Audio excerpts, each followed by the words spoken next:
ये कहानी 1930 के दौर में मशहूर शहर अल दहब, सोने का शहर, में शुरू होती है। ये शहर व्यापार का सबसे बड़ा अड्डा था, जो जितना खूबसूरत था उतना ही खतरनाक भी। जायद बिन तालिब, 28 साल का नौजवान, बहुत समझदार और हौसले वाला ताजिर। आयशा खातून, जायद की माँ, एक नेक और सब्र वाली औरत। उनकी जिंदगी की सबसे बड़ी दौलत उनके बेटे की भलाई और अल्लाह की इबादत थी। हारून पाशा, शहर का सबसे अमीर और चालाक ताजिर, जो सिर्फ दौलत और ताकत का भूखा था। जायद की किस्मत बहुत तेज दौड़ ढल रही थी। कुछ ही सालों में उसने अपने छोटे से काम को अल दहब के बड़े व्यापारियों में ला खद्दा किया था। उसके जहाज दूर दूर तक सामान बेचते थे। इस तेजी से मिली दौलत ने जायद के दिल में हल्का सा गुरूर भर दिया था। एक शाम जब जायद अपनी बड़ी हवेली में बैठा था, तो आयशा खातून उसके पास आई। उनके चेहरे पर शांति थी, पर आंखों में चिंता थी। आयशा खातून, बेटा जायद, तुम्हारी उन्नति देखकर मेरा दिल खुश होता है, मगर तुम ये भूल रहे हो कि यह सब तुम्हें किसने दिया है? जायद हल्के से मुस्कुराकर, अम्मी आप फिक्र न करें, यह मेरी मेहनत और मेरी समझदारी का फल है। मैंने यह दौलत खुद कमाई है। क्या आपको मुझ पर भरोसा नहीं? आयशा खातून, भरोसा?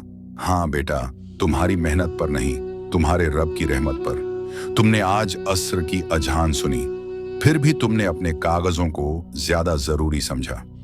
जब खुदा की इबादत में रुकावट आने लगे, तो समझ लो कि तुम्हारा इम्तिहान, टेस्ट शुरू होने वाला है। दौलत एक परछाई की तरह है, जब रोशनी बदलती है तो वह गायब हो जाती है। जायद को माँ की बात थोड़ी बुरी लगी। उसने उनके हाथ चूमे और कहा, मैं ताजिर हूं अम्मी, वक्त बहुत कीमती है, मैं कल से सब ठीक करूंगा। आयशा खातून ने दुआओं में उसे हर मुश्किल से बचाने की गुजारिश की। जायद ने मां की चिंता को नजरअंदाज कर दिया। यहीं से उसके अल्लाह का इम्तिहान की शुरुआत हुई। हारून पाशा जायद की कामयाबी से जलने लगा। हारून ने जायद को नीचा दिखाने के लिए एक ऐसी साजिश बुनी जो उसे पूरी तरह बर्बाद कर दे। हारून ने अफ्रीका के एक बहुत ही नायाब मसाले का झांसा दिया। उसने जायद को यकीन दिलाया कि अगर वह अपना सारा पैसा इस एक डील में लगा दे, तो वह अपनी दौलत डबल कर लेगा और शहर का सबसे बड़ा बादशाह बन जाएगा। जायद, जो अब गुरूर में था, उसने अपनी समझदारी खो दी।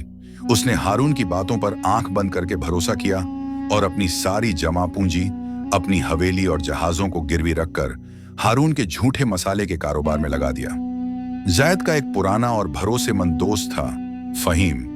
जायद उसे अपने भाई की तरह मानता था, मगर हारून ने फहीम को छिपा हुआ पैसा देकर अपनी साजिश में शामिल कर लिया था। फहीम का काम जायद को हर कदम पर तसल्ली देना था। बर्बादी का क्लाइमैक्स, 3 महीने बाद वह दिन आया जब मसालों की फसल बंदरगाह पर पहुंची। जायद की खुशी का ठिकाना न था, लेकिन जब मसालों के संदूक खोले गए तो सब हैरान रह गए। संदूकों में बेकार और सड़ी हुई घास फूस थी, मसाले तो थे ही नहीं। हारून, जो वहां मौजूद था, मुस्कुराया और बोला, माफ करना जायद, व्यापार एक जुआ है, तुम्हारा इम्तिहान अभी शुरू हुआ है। जायद जमीन पर गिर पड़ा। वह पल भर में अमीर से गरीब बन गया था। उसकी हवेली, उसके जहाज, उसका कारोबार, सब कुछ हारून की गंदी चाल से छिन चुका था। कर्ज इतना था कि वह कभी नहीं चुका सकता था। जायद अब एक फकीर भिखारी की तरह टूट चुका था। उसका गुरूर और खुशी सब खत्म हो चुके थे। हारून ने उसके बचे खुचे सामान भी छीन लिए थे।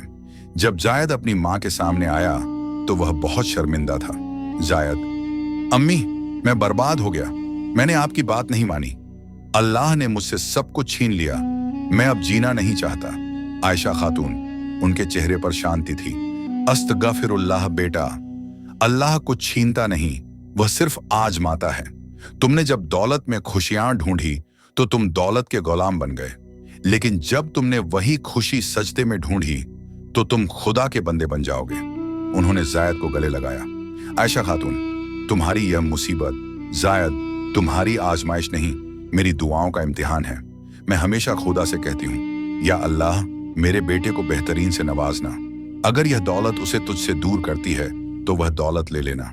अगर यह गरीबी उसे तेरे करीब लाती है तो उसे गरीब बना देना। और देखो, आज तुम मेरे और खुदा के करीब हो। यही मेरी दुआ थी। माँ के इन शब्दों ने जायद के दिल को बदल दिया। वह रोने लगा, पर यह रोना दुख का नहीं, तौबा का था। अगली सुबह जायद जब मस्जिद के पास था तो उसने एक नंगे पांव बूढ़े फकीर को देखा। जायद ने अदब से उन्हें सलाम किया। बूढ़ा फकीर: जायद, तुम्हारे माथे पर वही निशान है जिसे खुदा खुद चुन लेता है। यह गम का नहीं, आजमाइश की शुरुआत का निशान है। फकीर ने जायद को एक मुरझाई हुई चमड़े की चादर दी। बूढ़ा फकीर: इसको हिफाजत से रखना, जब तुम्हारी सारी उम्मीद टूट जाए तब इस चादर को खोलना। इसका राज तुम्हारी माँ की दुआ से जुदा हुआ है। जायद ने वह चादर ले ली, ये सोचकर कि अब उसके पास खोने के लिए कुछ नहीं है। जायद को कर्ज उतारने के लिए एक आखिरी रास्ता चाहिए था। उसकी माँ के पास उनके नाना की तरफ से मिली एक बहुत ही कीमती पुरानी किताब थी, जिसका नाम मसनवी-ए-आफ्ताब था। इसकी कीमत सिर्फ इस्तांबुल के बड्ढे किताब खानों में लग सकती थी। जायद ने माँ से इजाजत ली। जायद: अम्मी, मैं यह किताब बेचकर अपना और आपका कर्ज चुकाऊंगा। यह आखिरी धरोहर है जो हमारे पास बची है। आयशा खातून: तुम जाओ बेटा, लेकिन याद रखना, दौलत आती जाती रहती है, लेकिन हमारी नीयत नहीं बिकनी चाहिए। तुम्हारे पीछे मेरी दुआएं हैं। जायद ने किताब छुपाई और इस्तांबुल के लिए निकल पड़ा। सफर मुश्किल था। उसे रेगिस्तान से गुजर कर जाना था, जहां डाकू और लुटेरे घूमते थे। इम्तिहान सब्र रेगिस्तान में जायद का ऊंट तूफान में खो गया। वह 3 दिन तक पानी और खाने के बिना भटकता रहा। उसके पास सिर्फ वह मसनवी और फकीर की चमड़े की चादर थी। जायद की हिम्मत टूट चुकी थी। वह जमीन पर गिर गया और खुदा से शिकायत की, या अल्लाह, मैंने गुनाह किया, मैं मानता हूं, लेकिन मेरी माँ की दुआ तो कबूल फरमा। क्या यह मुश्किल कभी खत्म नहीं होगी? उसी वक्त उसे माँ की बात याद आई, जब तुम्हारी उम्मीद पूरी तरह टूट जाए तब इस चादर को खोलना।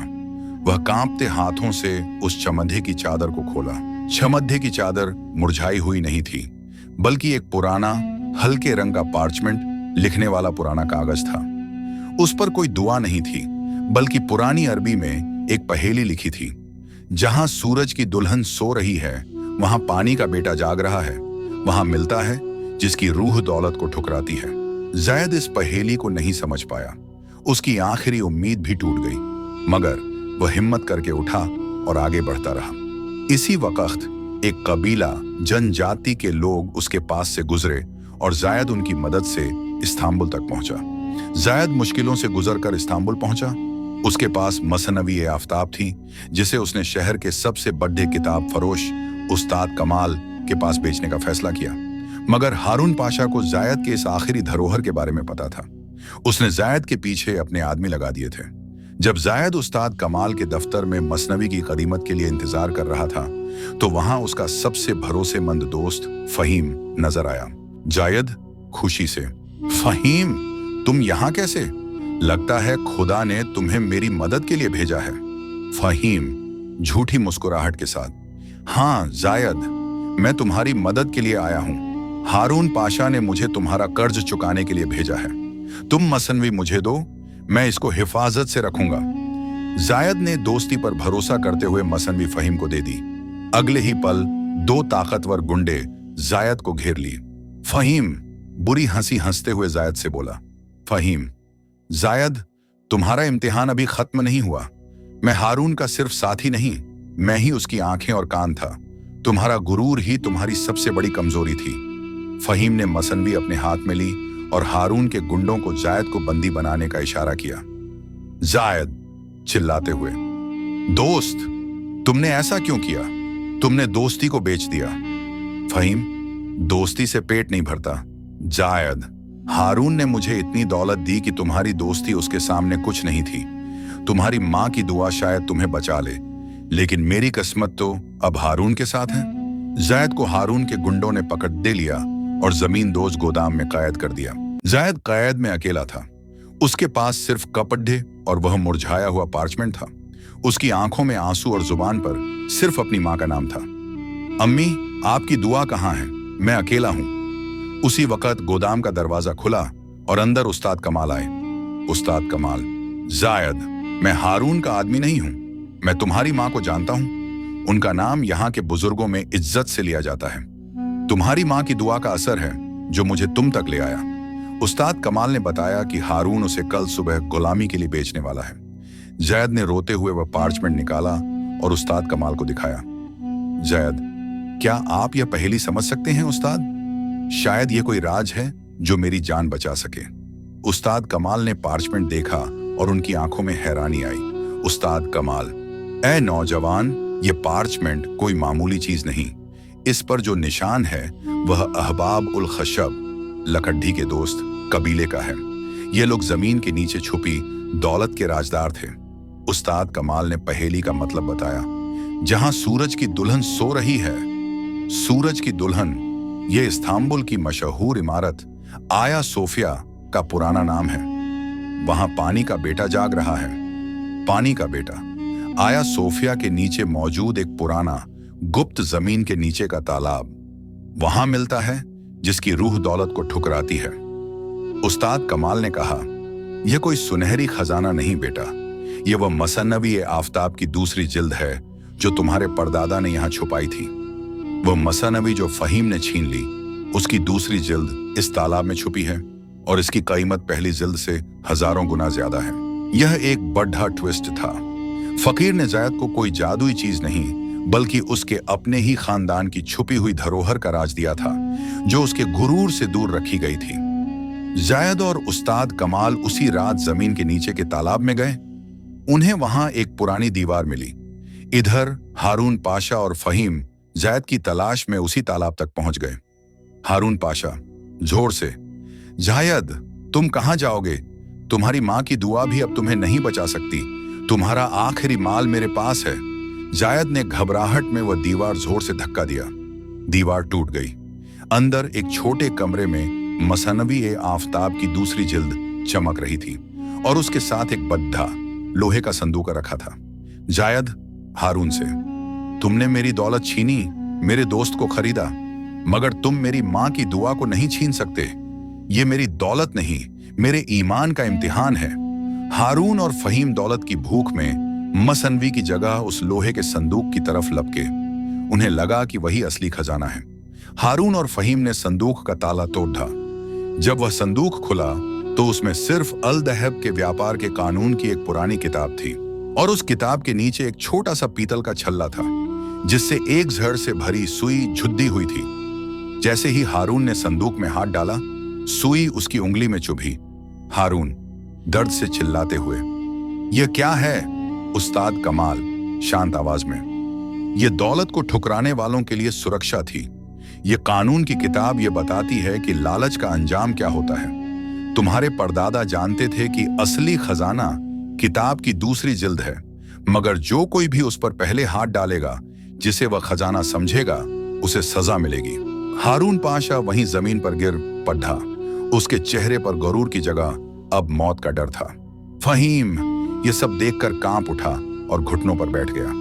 उसने जायद से माफी मांगी। जायद ने मसनवी की दूसरी जिल्द उठाई जो हजारों गुना ज्यादा कीमती थी। उसने हारून को वहीं छोड़ कर, जिसे उसकी गरीबी ने नहीं बल्कि उसके लालच ने मारा था, उस्ताद कमाल के साथ बाहर आ गया। हारून को पकड़ लिया गया।